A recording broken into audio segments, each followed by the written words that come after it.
Hello दोस्तों, good morning. Welcome to my new blog. आज का ब्लॉग कर रही हूँ मैं 9 बजे स्टार्ट, लेकिन मैं उठ गई थी 5:30 बजे खड़ी, क्योंकि मुझे करना था, जल्दी जल्दी में काम निपटाना था और मुझे जाना है कहीं। ये मैं आपको बाद में बताऊंगी कहाँ जाना है अभी। और मैं अभी बना रही हूँ किचन में आलू के परांठे।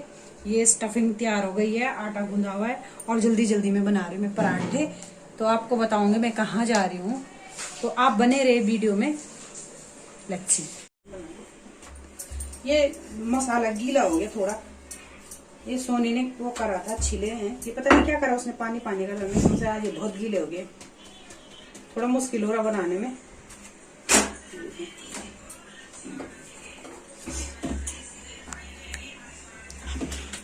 आलू के परांठे किस किस को अच्छे लगा कमेंट करें और सब्सक्राइब कर रहे, क्योंकि बहुत ही ज्यादा मेहनत लगती है यार वीडियो बनाने में। मेरी इतनी वीडियो बना के पेंडिंग पड़ी रहती, क्योंकि मुझे टाइम ही नहीं मिल पाता है बनाने एडिटिंग करने का।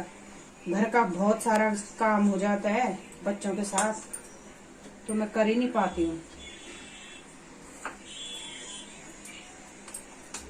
अभी दिखाइए आई हुई यहाँ मिस्त्री, इसका काम धाम तो कुछ है नहीं। अब पिटेगी ये मेरे हाथ से, क्योंकि उसको चाहिए होता 24 घंटे। ये आई है टुक मिलने मुझसे, ये हमारे न्यू सब्सक्राइबर है। ले ये दिए मैंने इनको परांठे। ये बन चुका है परांठा, ये लो। जिस तीनों में से जिसको भी खाना होगा मैंने यहाँ पे रख दिया। और ये देख रहे हैं हमारा डॉग, और ऐसा है कुछ पहना हुआ मैंने। और मैं जा रही हूँ कहीं एक नई शुरुआत करने। मुझे भी कुछ आइडिया नहीं है क्या होने वाला है वहाँ, लेकिन मैं कोशिश कर रही हूँ कि मैं जुड़ूं उस संस्था से। तो आप वीडियो में बने रहें, वीडियो पूरा देखें और एंजॉय करें, और फिर आपको पता चल जाएगा कि क्या है, कौन सी चीज है, क्या है, किस चीज से जुड़ रहे हैं हम कैसे आगे बढ़ रहे हैं, हम किस चीज को, उत्तराखंड को कितना आगे बढ़ाने की कोशिश कर रहे हैं। तो आप जरूर वीडियो देखिएगा। और छोड़ने जा रहे हैं मेरे हस्बैंड। नहीं तो मैंने जाना था मेट्रो से, लेकिन बहुत लेट हो चुका है, और फिर ये छोड़ेंगे मुझे बाइक से। तो फिर चलते हैं दोस्तों, मिलते हैं आपको वहीं।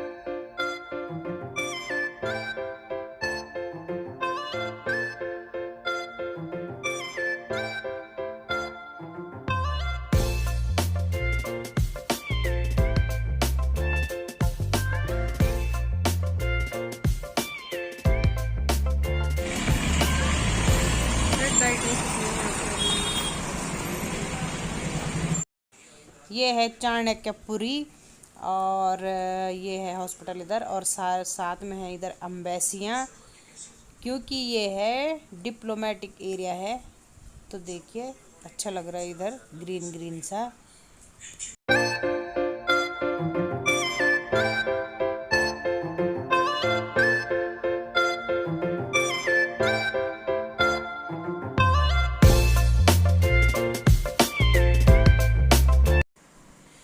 दोस्तों हम पहुंच चुके हैं 3 मूर्ति। ये रही 3 मूर्तियां, और यहाँ पे ऐसे गोल सर्कल है, गोल सर्कल जैसा है। तो इससे आगे है प्रगति मैदान, और फिर उसके बाद आएगा ITO। ये रहा प्रगति मैदान, इससे आगे। और यहाँ पे ये पुल हैं, जो ये 3 पुल हैं, इंसानों के चलने के लिए अलग हैं, और मेट्रो का अलग है, और बस का अलग है। तो कुछ ऐसा दिखता है। दोस्तों हम पहुंच चुके हैं अपने लोकेशन पे। ये है इंदिरा गांधी फाउंडेशन, और यहाँ चल रही है मीटिंग। और दीदी को हमने बाहर बुलाया था कि लेने आ जाओ अंदर, पता नहीं कहाँ जाना था, तो दीदी आई है हमें लेने बाहर। और ये तो चले गए थे यहाँ पे से। तो आप इंजॉय करिए।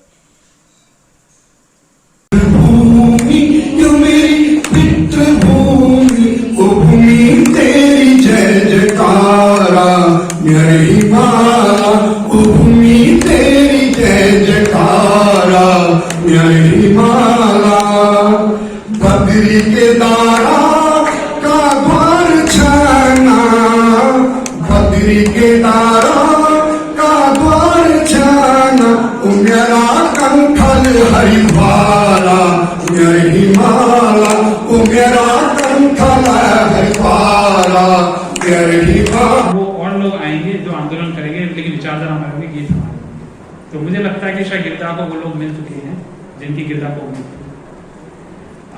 हमारे बीच में एक लता रावत जी हैं जो हमारे लॉरेंस रोड में रहती हैं और काफ़ी एक्टिव हैं। हमारी जो न्याय एवं सुरक्षा समिति है उसको कोऑर्डिनेट कर रही हैं। तो वो आपको अंकिता भंडारी वाले जो मुद्दे हैं उस पर कुछ बात रखेंगे। हमारे उत्तराखंड के का क्या स्टैंड है वो बात रखेंगी। तो मैं निवेदन करूंगा लता रावत जी से वो मंच में आए और अंकिता भंडारी वाले मुद्दे में हमारा जो स्टैंड है बात रखें। नमस्कार साथियों, उत्तराखंड एकता मंच के सभी सदस्यों को मेरा प्रणाम, या यूं कहूं कि उत्तराखंड एकता मंच के इस पूरे परिवार को मेरा कोटि कोटि नमन। मैं लता रावत आज सबसे पहले उत्तराखंड एकता मंच की राष्ट्रीय संचालन समिति का तहे दिल से शुक्रिया अदा करना चाहती हूँ, धन्यवाद करना चाहती हूँ, आभार व्यक्त करना चाहती हूँ जिन्होंने मुझे इस मंच के योग्य समझा और अपनी बात रखने का अवसर प्रदान किया। दोस्तों, आज मैं आप सबका ध्यान एक बहुत ही अहम और संवेदनशील मुद्दे की तरफ ले जाना चाहती हूँ, जिसने कि पूरे उत्तराखंड क्या पूरे देश को झकझोर कर रख दिया। Ankita Bhandari murder case. कौन है ये अंकिता भंडारी? इसके बारे में बताने से पहले मैं आपको सिर्फ ये बताना चाहूंगी कि शब्द मेरी पहचान बने तो बेहतर है, शब्द मेरी पहचान बने तो बेहतर है, चेहरे का क्या है वह तो मेरे साथ यूं ही चला जाएगा। अंकिता भंडारी उत्तराखंड के एक छोटे से जिले की रहने वाली 19 वर्षीय, सिर्फ 19 वर्षीय एक मासूम सी बच्ची थी जो अपने घर की रोजाना की जरूरतों को पूरा करने के लिए ऋषिकेश में एक रिसोर्ट था, उसमें एज ए रिसेप्शनिस्ट कार्य करती थी। यह रिसोर्ट उनकी कार्य द्वारा चलाया जाता था, जो कि बीजेपी के एक जाने माने नेता विनोद आर्य के पुत्र है। इस रिसोर्ट में देह व्यापार से संबंधित गलत कार्यों को अंजाम दिया जाता था। अंकिता भंडारी को भी इसमें धकेलने की कोशिश की जा रही थी। उसका विरोध करने पर 18 सितंबर 2022 दोस्तों 18 सितंबर 2022 को रहस्यमय परिस्थितियों में अंकिता भंडारी लापता हो गई। अंकिता भंडारी के मां बाप ने अपनी फूल सी बच्ची को ढूंढने का भरसक प्रयास किया, जगह जगह पुलिस स्टेशन के धक्के खाए। कभी कोई कहता इस पुलिस स्टेशन में जाओ, ये अंकिता के कमरे को बुलडोजर द्वारा गिराया गया। ऐसा प्रतीत हो रहा था कि सरकार द्वारा अंकिता को जल्दी न्याय दिया जाएगा, लेकिन हाय रे अंकिता की बदकिस्मती, इतने सारे सबूत, अंकिता की लाश पर चोट के निशान, इतने सारे गवाह होने के बावजूद आज 8 महीने होने को आए हैं, लेकिन अंकिता को इंसाफ नहीं मिला। अंकिता चली गई, अपने पीछे छोड़ गई अपने रोते बिलखते बेसहारा माँ बाप, माता पिता, अपने दोस्त और बहुत सारे सवाल, वो सवाल जिनका जवाब सरकार को देना चाहिए, हम सबको देना चाहिए, इस समाज को देना चाहिए।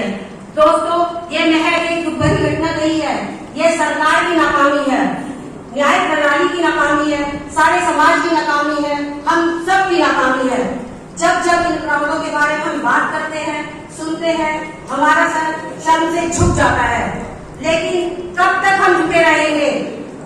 न्याय प्रणाली में जहाँ इंसाफ आने मात्र से ही देवी देवता प्रकट हो जाते हैं, ताकि वो ये इस उत्तराखंड समाज के सुझाव को एक्सेप्ट करके हमारी एकेडमी को उस हिसाब से अनुसार चलाएं। तो ये 2 मुद्दे जो जिसमें हमें सफलता मिली है, ठीक है, कोई एनसीआर दिल्ली में सिमट के हम नहीं रहेंगे। हालांकि पहले भी हमने उत्तराखंड में भी काम किया है, हर जगह काम किया है, पर लोगों को ये दिखा कि शायद दिल्ली तक ही सीमित है। अब हम इसको पूरा नेशनल लेवल पे लेके जाएंगे। तो नेशनल लेवल पे ले जाने के लिए हमने उत्तराखंड में 2-3 मीटिंगें करी है कुछ और लोगों से, वो लोग जो वाकई में समाज को एकजुट करना चाहते हैं, ठीक है, उत्तराखंड को लेकर। और बाकी हमने दिल्ली से कई लोगों को इस बारे में डिटेल्स में जानकारी दी है कि वो इस संगठन को कैसे एकत्रित कर सकते हैं। मैं बड़ा खुश भी होता हूं कि हमारे उत्तराखंडी लोग इतने सक्षम है कि वो हर मोहल्ले में एक ही वार्ड में 4-4 समितियां बना लेते हैं, मतलब वो कुछ करना चाहते हैं। इस बात की मुझे हमेशा खुशी रहती है। मैं इस बात पे बिल्कुल भी दुखी नहीं हूं कि बटे हुए लोग हैं। मैं इस बात को क्यों नहीं, हम इसको स्ट्रक्चर वे में कैसे लाएंगे, उसी के लिए ये आज मीटिंग बुलाई है। और मैं आपको बता दूं, नवंबर में जाके या अक्टूबर में जाके होंगे, ठीक है जी, ताकि ये एक स्टैंडर्ड बना रहे सब लोगों के लिए कि इस मीटिंग में आना बहुत इंपॉर्टेंट है। हम बार बार किसी को बुला नहीं सकते और हमें इतनी हिम्मत भी नहीं है कि बार बार आप लोगों के लिए एक एक महीने में एक एक प्रोग्राम डिजाइन करें। हम पे पैसा नहीं है इतना, मैं भी किसी को, हमारे मेंबर्स के नाम, उनके नाम और नंबर आपको वहां पे मिलेंगे, कौन किस रोल पे बैठा हुआ है। मैं पद नहीं है इसमें, पद तो कोई, ये तो क्लियर बात है उत्तराखंड एक में पद नहीं, लेकिन मैं ये समझता हूं कि एक जिम्मेदारी वाला रोल तो होना चाहिए। तो कोऑर्डिनेटर मेरे हिसाब से कोई बुरी चीज नहीं है। जब भी किसी के साथ कुछ होता है तो उस हेल्पलाइन नंबर पे कॉल करके उसके बाद हम पूरा SMS WhatsApp के थ्रू, एक बार फिर कर सकता है कि मेरे दिल को भी शांति मिले, मेरे बेटे को भी शांति मिले।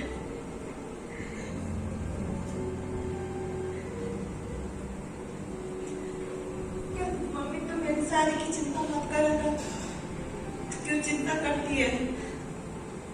कहते बेटा हम गरीब आदमी इसलिए करती हूँ। मम्मी कोई चिंता मत करेगा मेरी शादी की, मैं खुद कमाऊंगी, शादी करूंगी।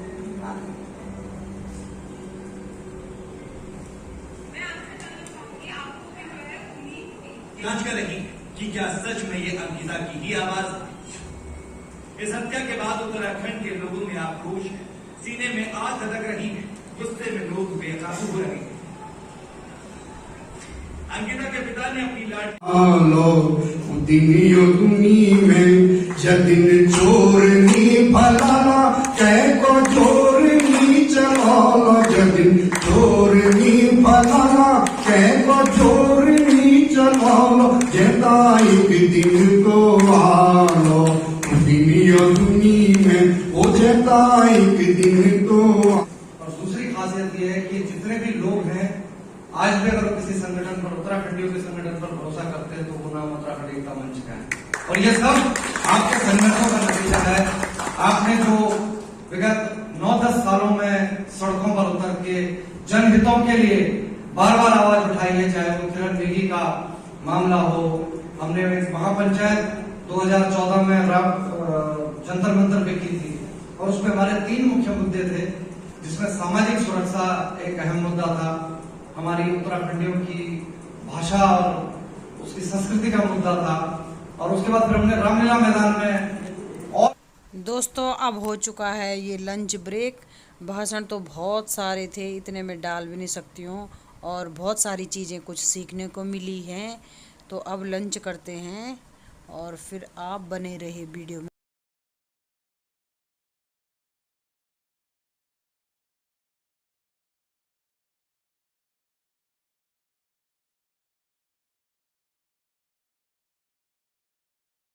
आप लोगों ने वीडियो तो देख ही लिया होगा, फिर भी मैंने शॉर्ट में डाला हुआ है। तो ये है उत्तराखंड एकता, एकजुट एकमुट। ये एक तरफ से हेल्प के लिए, जिसके साथ भी जो अत्याचार अन्याय होता है तो हमें हमेशा उसका साथ देना चाहिए और आगे आना चाहिए। तो आप लोग भी जुड़ सकते हैं।